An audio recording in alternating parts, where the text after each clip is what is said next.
નમસ્કાર દોસ્તો, આજે હું તમને જે વિડીયો બતાવવાનો છું ને એ વિડીયો બારામાં મારે વધારે વાત નથી કરવી, કારણ કે સીધો જ હું તમને એ વિડીયો બતાવવાનો છું. પણ થોડીક તમને વાત કરી દઉં કે જે રીતે આ મોદી ભક્તે એમના આકાના જે વખાણ ચાલુ કર્યા છે, અને વખાણ કરતાં કરતાં આ લોકો એવું જણાવે છે કે જ્યારથી ભારતીય જનતા પાર્ટીની સરકાર કેન્દ્રમાં બની ત્યારે જ દેશ આઝાદ થયો છે. હવે આ ગોબર ભક્તને ખબર નહીં હોય કે દેશ ક્યારે આઝાદ થયો છે. એ લોકો તો એવું જ સમજે છે કે મોદી સાહેબ કેન્દ્રમાં બેઠા ત્યારથી દેશ આઝાદ થયો છે. ત્યારે સાલું આપણને વિચાર આવે કે આવા ગોબર ભક્તો આવે છે ક્યાંથી. ત્યારે જે રીતે પબ્લિકે એની જે ધુલાઈ કરી નાખી છે એ જ મારે તમને સીધું બતાવી દેવું છે. આજે પબ્લિકે જે ધુલાઈ કરી છે ને ત્યાર પછી આ ગોબર ભક્તને જે ભાગવું પડ્યું છે, વિડીયો આપણે જોઈએ. પણ આશા કરું કે વિડીયો પૂરો સાંભળશો ને તો તમને પણ આ શિયાળાની ઠંડીમાં એકદમ મસ્ત મજાની ગરમી મળી જશે અને હસી હસીને લોટપોટ થઈ જશો. તો આવો આપણે સાંભળીએ જે રીતે આ મોદી ભક્તની જે ધુલાઈ થઈ ગઈ છે. સાંભળો. अंग्रेजों ने तुम्हें जर्किन दे दी, नहीं तो नंगे घूमते लंगोटी बांध के, है ना? अंग्रेजी क्यों बोलते हो फिर? छोड़ो अंग्रेजी, हिंदी बोलो, संस्कृत बोलो, पता चल जाएगी तुम्हें. इससे बदतर किया था. कुछ भी बदतर न करा, आदमी बना के नहीं गधे की तरह घूमेते. अगर राम मंदिर में ये किसी वाल्मीकि को, किसी चमार को, किसी धोबी को, किसी नाई को दुकान दिलवा देना, इनकी गुलामी कर लूं. अंधों ने वोट किया इसलिए मोदी जी जीत गए. अंधों ने वोट किया, हम लोग अंधे हैं ना. हम लोग ने वोट किया. ये छोड़ो, लोगों का दिमाग भी खींच रहे हैं. ठीक है, जैसे कहते हैं नाश और सत्यानाश और सर्वनाश. सर्वनाश पे रुकेगा ये देश. सत्यानाश और कह रहे जीडीपी बढ़ गया है, जीडीपी बढ़ गया इस देश का. मनमोहन के टाइम पे कितना था और अभी कितना गया हाईएस्ट से पूछ लो. 9 साल बोलते कहाँ थे मनमोहन सिंह? बोलते कहाँ थे? वो तो कठपुतली थे. ये भी मनमोहन सिंह गूंगे थे. मन्नू साइलेंसर. नहीं, मोहन आप थोड़ा सुनो. तो इनका नाम मोदी फटफटिया है. इनका नाम मोदी फटफटिया है. देखो अभी क्या कर रहा था, वहाँ गए आदिवासी में, आदिवासियों से अपना नाता है. अब कह रहे हैं ईसाइयों से. ईसाई मतलब बड़े दिन को कहते थे तुलसी दिवस, उनके अंधभक्त तुलसी. आप अभी कितनी सीटों पे स्टैंड करते हो? मोदी जी कितनी सीटों पे स्टैंड कर रहे हैं? हारेंगे मोदी जी. हाँ हम क्या हारेंगे. कहते हैं ना, यथा राजा तथा प्रजा. देखो सुनो, यथा राजा तथा प्रजा. राजा झूठा, प्रजा झूठी, राजा फेंकू, प्रजा फेंकू. ठीक, पता क्या है, मोदी जी लंबी लंबी फेंकते फेंकते इतना सिखा गए कि जो उनके सपोर्टर हैं वो भी फेंकने लगे. ठीक है, देश पे 205 लाख करोड़ का कर्जा है. ठीक है, ये कह रहे हैं कर्जा लेना बेहतर होता है. तो आईएमएफ ने जो है, नहीं, आईएमएफ ने जो है वो वार्निंग क्यों दी है? पहली बात, बेहतर कब होता है? जब आप डेवलप कंट्री हो. ठीक है, और आप अपनी इकोनॉमी से अधिक कर्ज ले सकते हो. डेवलप कंट्री के लिए है, अंडर डेवलपिंग कंट्री के लिए नहीं है. ठीक है भाई, अमेरिका के कंपैरिजन करेंगे कि अमेरिका पे उसकी जीडीपी का 1.5 गुना कर्ज है. ठीक है, अमेरिका पे है. ठीक, जापान पे कर्ज है. ठीक है, लेकिन अमेरिका डेवलप कंट्री है, उसकी प्रति व्यक्ति आय पर कैपिटा इनकम 8वें नंबर पर, 7वें नंबर पे है. ठीक है, और जापान की 13वें नंबर पे है, और इंडिया की 123वें नंबर पे है. ठीक है, 123 जॉब करते हैं इंडिया, वो अमेरिकन है सारे. 80% लोग बाहर के वहाँ पर जॉब करते हैं और 80% होटल गुजरातियों के हैं.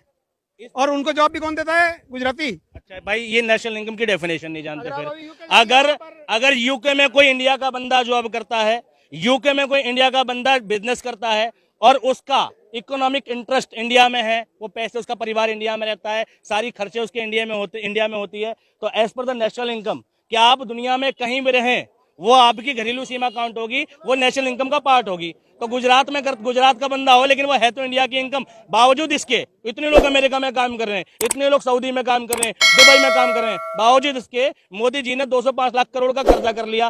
प्रति व्यक्ति 1,40,000 का कर्जा है. ठीक है भाई, अमेरिकन पे कितना कर्जा बता दो जरा, उनके डॉलर के हिसाब से प्रति व्यक्ति. भाई 8वें नंबर बता दो जरा. तो बेसिकली है क्या, अमेरिकन काम नहीं करते और वो अपना काम आउटसोर्स करते हैं. यहाँ एसेंचर चलती है, यहाँ पर कोई भी कॉल सेंटर चलता है तो वो आउटसोर्स करने का. इस देश में विकास मोदी जी ने विकास किया है, ऑब्वियसली किया है. यहाँ पर आप इंडस्ट्रीज देखिए, सारी इंडस्ट्री यहाँ खींच रहे हैं और सारा मेड इन इंडिया रूल के अंतर्गत. 2 या 4-5 काम गिनवा दीजिए 9 साल में उन्होंने अगर काम किया है. 4-5 तो वोट गिना रहे हैं, हम क्या गिनाएंगे? वोट गिना रहे हैं आपको. काम तो वोट दे रहे हैं ना, दिखा रहे हैं ना कि आपने मोदी काम कर रहे हैं. क्या कर रहे हैं वही तो मैं आपसे पूछ रहा हूँ. अगर आपकी नजर में क्या अच्छा काम किया बेसिकली उन्होंने वर्ल्ड लेवल पे अपने को स्टैंड करके एक्सपोर्ट बढ़ाया. जो इम्पोर्ट जरूरत की चीजें इम्पोर्ट हो रही थी. अभी 1 मिनट, इंडियन आर्मी कौन सी पोजीशन पे है दुनिया की? कौन से नंबर की सेना है भारत की? 5th या 6th होगी. 5th या 6th होगी अभी. थर्ड है. थर्ड लार्जेस्ट आर्मी जो है वो इंडिया की है इस वक्त. ठीक है, अब सुनो, एक मिनट, किसके टाइम, कब तक बन गई थी ये? ये बन गई थी सन 2001 में, ठीक है। तो पहले नहीं था इंडिया का नामो निशान, 2 युद्ध हुए पाकिस्तान से, दोनों इंडिया जीता है, ठीक है। इंडिया स्टैंड नहीं करता था पहले, ठीक। भारत की इकोनॉमी 145वें नंबर पे थी, नहीं एक मिनट 145वें नंबर थी, ठीक है, सन 91 में, ठीक। 2000 ये 8 तक आते आते 10 तक आते आते इंडिया की जो इकोनॉमी है वो 10वें नंबर पे मनमोहन सिंह लिया है, 145 से 10वें पे, और मोदी जी को छोड़ के गए थे 10वें नंबर पे। मोदी जी 10वें से 5वें पे लाए, 10 से 5 अंक आगे बढ़े हैं, और मनमोहन 45 से 10वें पे लाए हैं। इंडिया स्टैंड नहीं करता था, ठीक है। एक मिनट भाई, भारत में एटॉमिक पावर बना, इंडिया स्टैंड नहीं करता था, ठीक है। भारत में इसरो आया, इंडिया स्टैंड नहीं करता था, ठीक है। भारत में पहली महिला जो अंतरिक्ष में गई वो इंडिया में कब गई, भारत स्टैंड नहीं करता था मोदी जी से पहले, ठीक है। दूसरी महिला सुनीता विलियम कब गई, भारत स्टैंड नहीं करता था। मतलब मोदी जी आए तो इंडिया बना है भाई साहब, स्टेबल है भाई, स्टेबल है। तो हंगर इंडेक्स में आज कहाँ है, मीडिया की फ्रीडम में कहाँ है ये भी बताओ, और इकोनॉमी में कहाँ है ये भी क्या बोलेंगे। अच्छा, स्टेबल नहीं है तो मोदी जी टिके क्यों है ये 10 साल से 9 साल से? राजा का एक मिनट नहीं, एक मिनट की बात करिए, हट गए। अच्छा, गंधार का नाम सुना है आपने, धनानंद का नाम सुना है? धनानंद के शासन में सही व्यक्ति कौन था, चाणक्य या धनानंद, ये पूछ रहा हूँ। चाणक्य ऑब्वियसली, चाणक्य सही था ना। चाणक्य के साथ समर्थक कितने थे, 10 या 5 या 15? दोनों। चाणक्य के साथ कुल 5 और एक उसका शिष्य अशोक, ठीक है, ठीक। कुल 6 लोग थे उसके साथ, और पूरा साम्राज्य, नहीं एक मिनट, पूरा साम्राज्य धनानंद के साथ था, तो धनानंद सही हो गया, जीतता था, प्रशासन उसी का था, शासन उसी का था, जनता वाह वाह करती थी, वाह वाह महाराज की जय हो, महाराज की जय हो। भाई आपने नहीं सुना, आपकी गलती, आप इतिहास नहीं पढ़ रहे, चंद्रगुप्त मौर्य को नहीं पढ़ रहे, आपकी गलती है, ठीक है। भाई आप पढ़ोगे इतिहास तो भाई भारत में और प्रधानमंत्रियों के नाम सुनेंगे, लाल बहादुर शास्त्री का नाम सुनोगे ना। तो एक बार बताओ, तो उस टाइम पर धनानंद की सारी तारीफ करते थे, क्या मतलब सही हो गया वो उस टाइम का राजा था, लोग कहते वाह वाह महाराज की जय हो, क्या कहा, ऐसे कह रहे हैं मोदी जी को। किसी के वोट से जीत जाने से, किसी का लोकप्रिय हो जाने से वो ठीक हो गया, उसका शासन ठीक हो गया, ये कब से हो गया? ठीक होता है जब हमारी इस देश में ये रेडी पटरी वालों की जिंदगियां बदलती है, ठीक होता है जब गरीब आदमी की स्थिति सुधरती है। तो भाई ऐसे कैसे सुधर जाएगी? आप कह रहे हो मोदी जी जीत कैसे रहे? जीतना कोई पैमाना हो गया क्या? मोदी जी क्या करते हैं, एक इलेक्शन जीते हैं, दूसरे इलेक्शन में लग गए। ये तो पूछ रहा हूँ मैं, जीत कैसे रहे, ये तो पूछ रहा हूँ। पहले साल ही बिल डिस्ट्रॉय होनी चाहिए पार्टी, तो अगर जीत रहे हैं तो मैं बहुत लॉजिकल बात बताता हूँ। हमारी क्लास में, मैं अपनी पर्सनल एक्सपीरियंस बता रहा हूँ, क्लास 10th में मॉनिटर का चुनाव होता था, ठीक है। बच्चे कहते थे मॉनिटर कौन बनेगा, तो एक बच्चा था राहुल, एक था अनिल, ठीक है, और एक था देवेश गिरी, ठीक। अनिल जो था वो हष्ट पुष्ट तगड़ा बलवान, ठीक, और हरामी बच्चा था, ठीक। राहुल जो था वो इंटेलिजेंट बच्चा था, ठीक है, और जो गिरी था वो नॉर्मल बच्चा था, ठीक है। वोट किसको मिलते थे ज्यादा, समझ गए ना तुम?